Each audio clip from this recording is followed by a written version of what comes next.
The Fold 7 was already my pick for best phone of 2025, so my brand new Samsung Galaxy Z Fold 8 honestly has a lot to live up to. It's now officially been a full week of me daily driving this phone, and obviously the single biggest news with this phone is this new short and wide form factor, which is both the best and also the most complicated thing about it. After a real full week with this phone as my daily driver, there are already a ton of things I really love about this phone. There's also a few things that are starting to bug me a little bit. So let me break it down and tell you where things actually stand for me with the Z Fold 8 so far. Alright, so starting with the pros, I just want to say even though the form factor and this new cover display aspect ratio is so visually pleasing, it was also honestly my biggest concern ergonomically. I had the Surface Duo back in the day, and using that thing closed was just not a great experience using it one-handed, but after using the Fold 8, I'm really not worried at all anymore. One-handed use actually has been way more manageable than I expected. Also, it's really insane how thin and light this is. The Fold 7 was already a game changer with this new thin profile, but this is even thinner and lighter that is now lighter than most flagship phones by Samsung or Apple. Plus, the shorter height makes it just so much more pocketable and easy to grip, even though it is a bit wide. The funny thing is that picking up a regular tall slab phone feels very off to me now. Like, the height just feels very unnecessarily long. That's how quick this phone changed my perspective around these.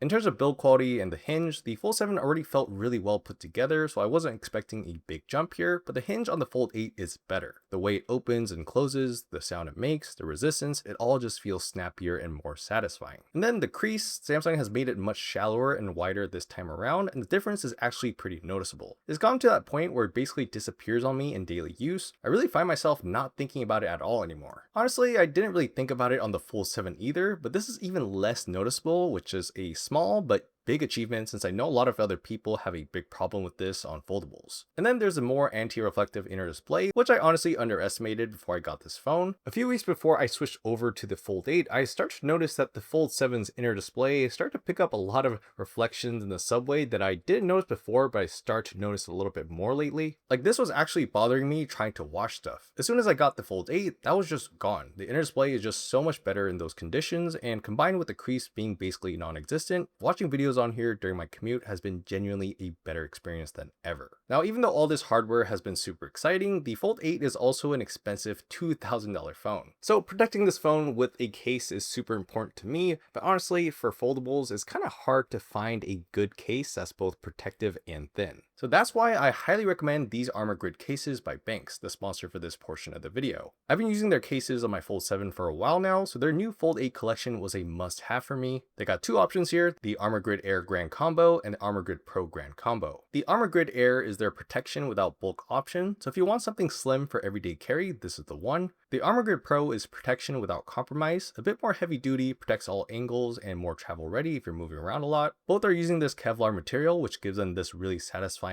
textured feel in the hand. And like I said, they still stay thin enough that the Fold 8 still feels like the Fold 8 and not some chunky thing. Both come as a one box setup. The Glass Warrior screen protector is already included in the box, so you don't have to go hunting for a separate screen protector, and it's really easy to install. One of the biggest things that keeps me coming back to Banks every time for foldables is how they handle the hinge part of the case. It's fully covered and protected, but the hinge part of the case still sits completely flush with the rest of the case, so folding and unfolding still feels clean and satisfying. It doesn't get in the way of what makes this phone so fun to use. For a lot of the other competitor cases, the hinge protector always gets in the way and I hate it. Here it's just so minimal while also being protective. And by the way, Banks also offers their Armor Pop phone grip and ring stand that magnetically attaches to the back of these cases. This thing lets me instantly prop the Fold 8 up on my desk or table, which is awesome. The Fold 8 then becomes just as convenient as any tablet with a kickstand, and it also fills in the height of the camera bump, so the phone actually sits flat on a table without rocking, which is so much better. So yeah, this is a whole essential package that I recommend to any Fold owner. If you want to complete your Fold setup, definitely go check out these Banks cases and accessories through my affiliate links down below, and make sure to use my discount code 1HoYoung15 to get 15% off.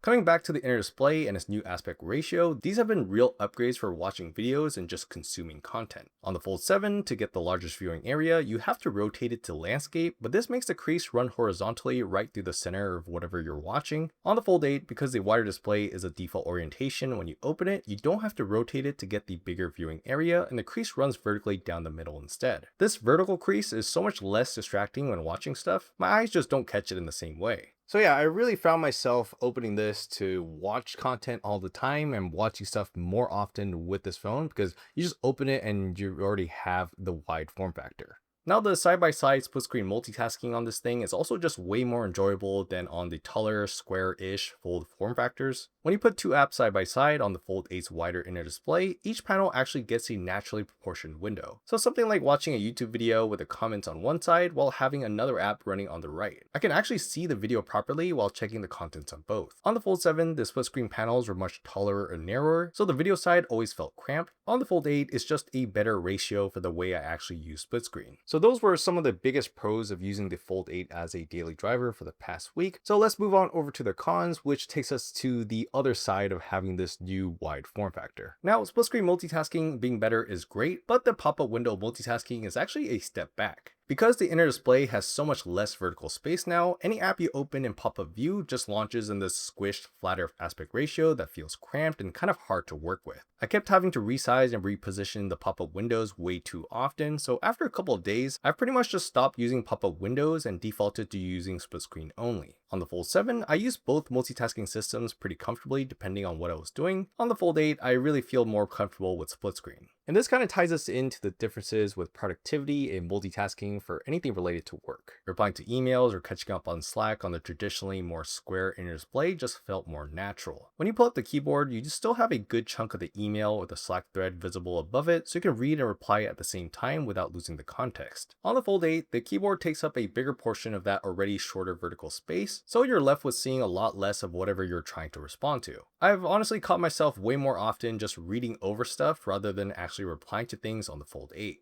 After a week, I can already feel that this phone just kind of nudges you toward consuming content over producing it, and now I totally get why Samsung made the taller Fold 8 Ultra a totally separate thing positioned more for productivity. Then there's the vertical social media content. Reels and TikToks on the inner display look really tiny because the apps just shrink the video down to fit the shorter height. When you rotate to portrait, it looks totally fine and enjoyable, but having to rotate the phone every time you open Instagram or TikTok is just kind of annoying, so I just don't do it that often. I'll say this though, this has made me doom scroll a lot less because, this form factor is a little bit more inconvenient for vertical content. So if you're looking to reduce your screen time, this might be a good form factor. But if social media is super important to you, you need to watch a lot of social media content, then yeah, this form factor might not be the best option. Unoptimized apps are also a bit of a buggy experience. On the Fold 7 square inner display, apps that weren't built for the foldables still look reasonably okay. There was more vertical space to work with, so things didn't feel too stretched horizontally. On the Fold 8, those same apps look noticeably worse because they just stretch out horizontally across that wider display. Apps like Reddit are probably the best examples of this. It just looks really stretched out and not that great looking. So I've been either rotating to portrait or just nudging apps over to one side so I can read them comfortably with one thumb. It's really not ideal, but I guess it works. And the cover display runs into a similar thing with some apps. The short and wide aspect ratio of the cover display trips up a handful of apps where a button gets cut out and just doesn't show up at all. The only way to actually tap it was to switch to the inner display and vertical orientation. It doesn't happen a ton, but when it does, it's a little annoying. So those are my pros and cons for this phone so far, but there's also a ton of things I still need to think about before I make my full review. Things like the cover display, where the two-handed typing is easier with a wider screen, but when I'm using it one-handed, reaching across to the far right edge of the display is kind of awkward. It's one of those things where the taller, narrower cover display actually had the advantage. So I'm really still not fully sure which I prefer overall. Then there's the inner display too. Like I said, the Fold 8 kind of pulls me toward watching content more than doing work, which isn't a bad thing, but I'm still not sure how I'll feel about that after a couple more weeks when I have more work to do. The battery life and charging are also things I need more time with. The Fold 8 has a 4800 mAh battery. This is actually Samsung's first time using silicon carbon tech in a Fold, and so far it's been lasting me a full day of heavy use, which is great. But the Fold 7 also gave me really good battery life to start with when I first got it, so I want to give this a bit more time to really ease in and learn my usage and also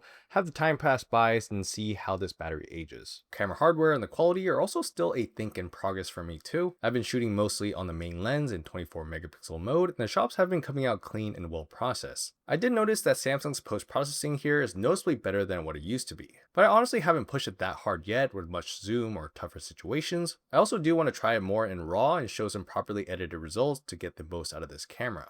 And then there's gaming. I haven't gamed at all on here, but honestly, this new wider inner display looks so much better for these demanding titles. But I don't know about the thermals, performance, and battery under load, all that I still gotta test out. And also, since you want to game on this in landscape orientation, the USB-C port is going to be positioned at the bottom. That means none of these other USB-C controllers work the same way here. You'd have to use a Bluetooth controller instead, and it's gotta be one of those that fits this wider form factor too. Alright, so that's pretty much everything that's in my head so far after a full week with the Fold 8. Honestly, a lot of my final thoughts will probably come from if I really prefer this form factor over the more productivity focused, taller foldables from the past. So yeah, I still need more time with it and its cameras, the battery life, charging, and all that. In the meantime, let me know in the comments what you're most curious about with the Fold 8 so I can cover everything on all my upcoming videos, including the full review. If you like this video, please give it a like, and of course, if you want to stay tuned for more Fold 8 content, make sure to subscribe to the channel. Thank you so much for watching, and I'll see you guys on the next one.